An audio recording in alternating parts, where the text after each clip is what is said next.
Now, let me see if I can get my link. Let me see if my link is going to go through. Hello. Hello, up to the time. Up to the time. How you doing, big man? Yeah, Mom, there I am, Mr. Levy, from the Gaza. Well, people, this is tonight we're planning an exclusive interview with VYBZ KARTEL out of Jamaica.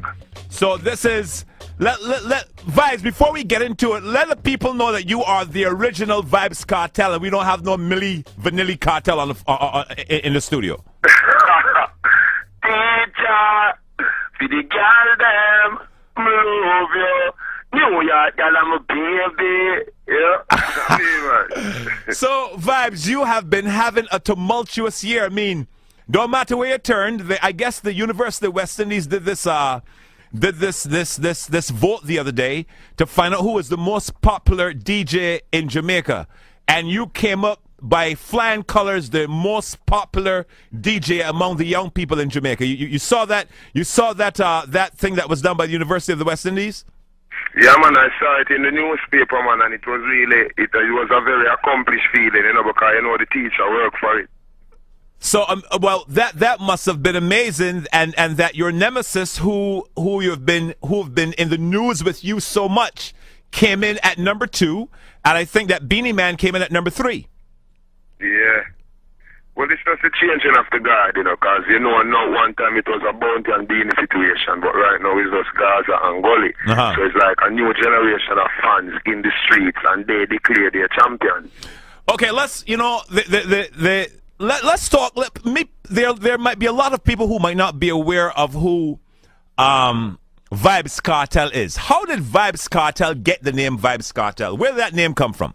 Well, you know where that name come from? It's a long time, you know. It's from a movie, actually, you know, man. One of those Colombian war movies, you know, where took the name from, you know. And just put the vibes on it because, you know, unlike the real drug cartel, we distribute the music, which is legal drugs.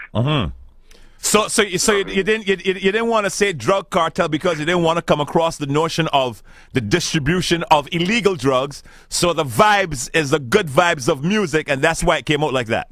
Yeah, and we distribute that worldwide. And you distribute good music worldwide. How did you get started, VYBZ KARTEL? How did you get started in the business? All right, well, you have to understand it. I'm from a family from Kingston 11 because I was born in Waterhouse. And, you know, Kingston 11 is the birth of dancehall music.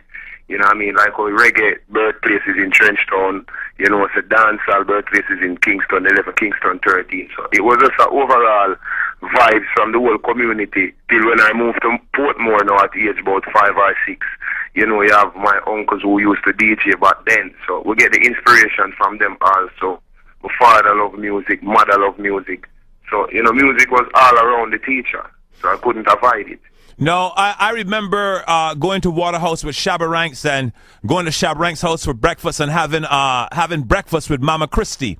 What kind of impact did SHEBA and the whole and the whole slew of DJs that came from Waterhouse had on you? All of them. The biggest influence in my early career is Ninja Man, SHEBA Ranks. Josie Whale, Super Cat, you know what I mean, and they have POPPCAN and Lieutenant Stitchy. In the latter part now of VYBZ KARTEL training, you know, Buju Banton are one of the most influential artists in the history and the life of VYBZ KARTEL. You know what I mean? Yeah, but SHEBA Ranks and Ninja Man, just for the fact that is artists that you could have even associate yourself with because them from the same era as you, and they are on top, and everybody in Jamaica talking about them. You know what I mean? So you just feel that energy and that band, you know what I mean? So the inspiration was there from day one. I actually did over 2 SHEBA Ranking songs, you know, Ting-a-ling-a-ling, the Gaza Ting-a-ling, yeah, and Twice My Ear with Gaza Kid. And you did that to show respect to the Grammy Kid?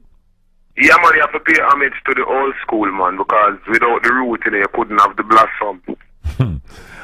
We're talking, just in case you've tuned in, this is going to be an exclusive interview with the one and only, the hottest man right now, the most feverish man at the dance hall, VYBZ KARTEL, voted in Jamaica as the most popular DJ of this time. You've heard him, you heard we're going to talk about the Gaza and Gully, and I've got the right to ask VYBZ KARTEL basically anything. We're talking about every thing tonight. No holds barred interview.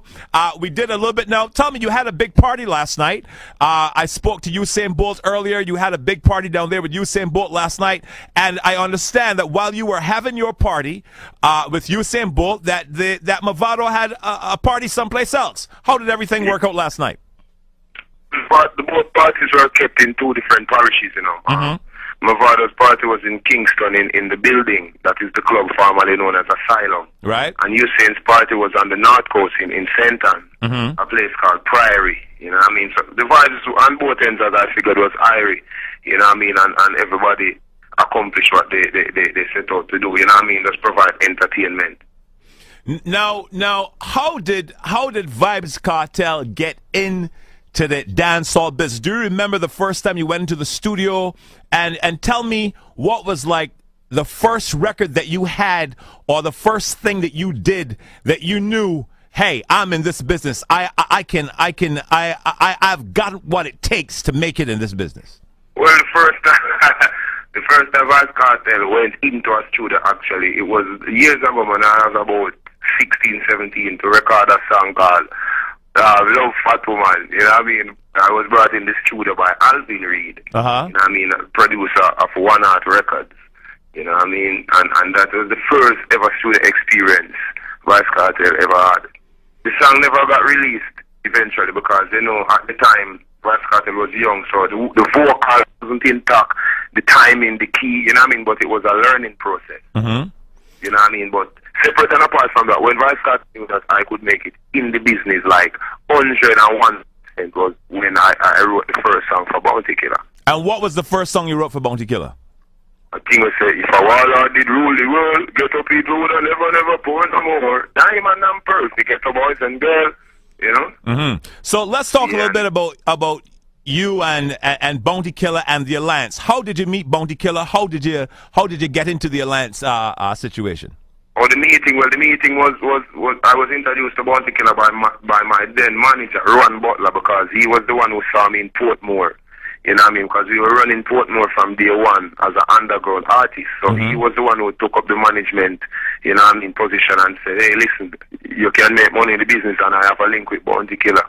So he introduced me to him, and you know what I mean, it was also surreal, you know what I mean, because it took like 2 days from the meeting to the deal, you know what I mean, to being fully fledged in the camp of Bounty Killer. A few years later, then we formed the alliance, you know what I mean, with Bounty Killer, VYBZ KARTEL, Wayne Marshall, Bling Dog.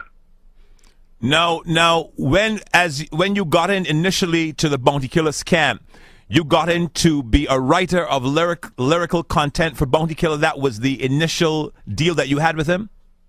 No, no. Actually, it was like, what would I say now? It was like an internship as an artist with Bounty, you know what I mean? But we write songs on the side and provide him with songs, you know what I mean? Because at the time, you know, VYBZ KARTEL is a young artist, so we're full of lyrics, you know what I mean? We're bubbling over with lyrics, so we have a lot of things to say, so that's how, you know what I mean? Every time I wrote a song for a rhythm, I just write one for him also. Now, how many of Bounty's very, very popular songs were you responsible for the lyrical content? Only for them, and I Great Forever, all of the gun song them in a most of the war between Sizzla and him, and between him and Beenie Man. There's like countless songs. Now, you were with the Alliance for a while, and then you broke away. What was the final spoke in the wheel that made you leave Bounty Killer and the Alliance family?